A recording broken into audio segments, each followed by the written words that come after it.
the one thing that every YouTuber has in common. They all start from zero. Of course, ideally, you won't stay there for very long. And that's why today, I'm gonna show you how I got 500 subscribers from just a few videos. Let's get something out of the way. I don't mean empty, hollow subscribers. Please, for the love of God, don't. The sub for sub, don't follow for follow, don't engagement farm on each other's stuff. It's not gonna help you because those same people that you are sub for subbing for are gonna be the same ones who don't watch your content. And what I've learned from YouTube is that YouTube cares a lot about your subscribers coming back to watch more of your content. Makes sense, right? Why wouldn't they? YouTube looks at your videos with your subscriber count in mind. So if your existing subs are barely watching your videos, then the YouTube algo is gonna be like, that's a little suspicious. And it's gonna have a hard time recommending your content to other people. Also, these methods are banned technically. And if you're found, you could get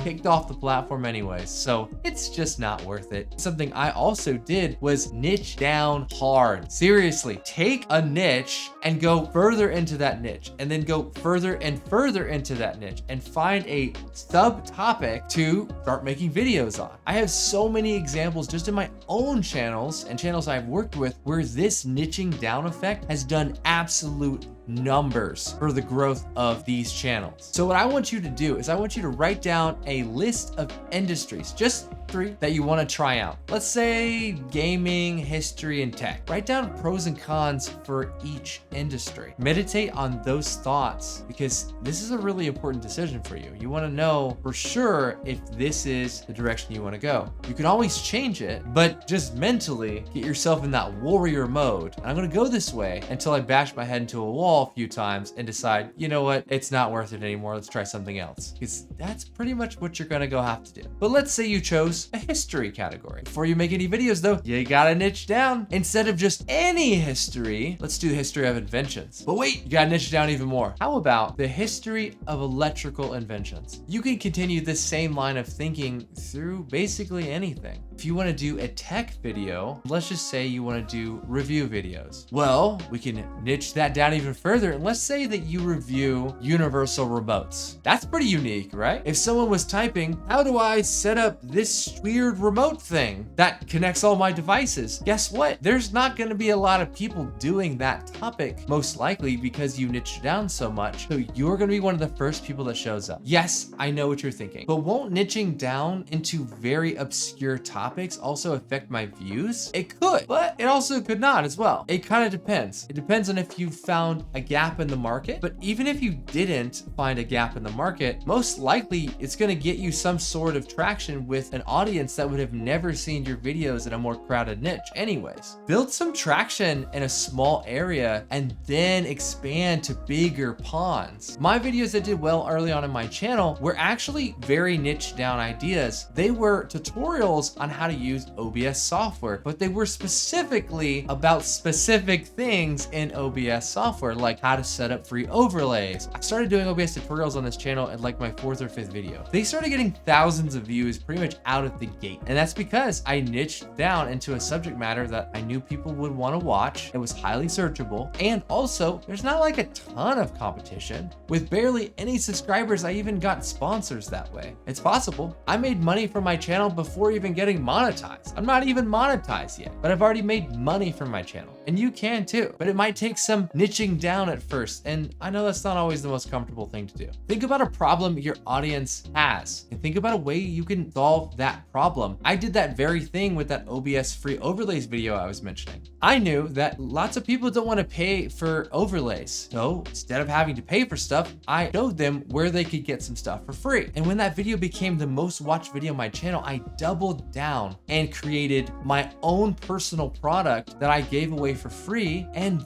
then also showed them how to find other free overlays. So now I drove traffic to my website as well as helped them with more solutions to their original problem. And that video worked. Listen, you will produce way more 6 out of 10s than 2 out of 10. You're gonna have way more duds than successes. And so in order to combat that feeling of, oh man, like I'm not so good at this, am I? In order to combat that, you have to put out more content. You gotta keep putting it out, and eventually you'll start noticing that you're getting better at what you do. And then you might start seeing more 1s and 2s and 3s out of 10. Of course, none of this matters if you don't have enough videos to even post. You gotta make videos to know whether you're doing the right thing or doing the wrong thing. Think of YouTube as a game that you have to show up every single week, sometimes every single day, in order to play and be consistently good at it. Posting one video and then going away for several months is not going to yield any results whatsoever. You gotta be consistent. Even if your quality one week to another is a little lower, that's okay, because you never know what video is gonna pop off. I've seen it so many times with client channels where a video that they spent literally an hour making pops off, while a video they spent 30 hours making is their lowest watch video. You never know until you try. But like I mentioned earlier, niching down is important, right? Here's my personal strat on how I was able to kind of pinpoint what content was working and what wasn't. I decided and basically forced myself to make 8 to 10 OBS tutorial videos covering the different aspects of OBS. The reason I did this in a big batch is I wanted to see 6 months down the road, a year down the road, I wanted to see exactly what videos did well and what didn't. I want to see analytics that I'm not going to be able to get as a small channel from the next day after posting a video. This block of videos gives me analytics 6 months later, but it also tells YouTube that I post this kind of content. Can you recommend me to the people who watch this kind of content because I'm making a lot of it? Now that I've done that, I've moved on to another batch of 8 to 10 videos on a different style of content. And by the time that I'm done with this another batch of videos, I can look back and see that I have 20 videos to now look through and determine what's resonating with my audience and what's not. It makes a huge difference. You gotta play the long game. So set a goal, 1 video a week, minimal excuses. And don't be afraid to fail. You got no one watching anyways. What do you have to lose? We improved our videos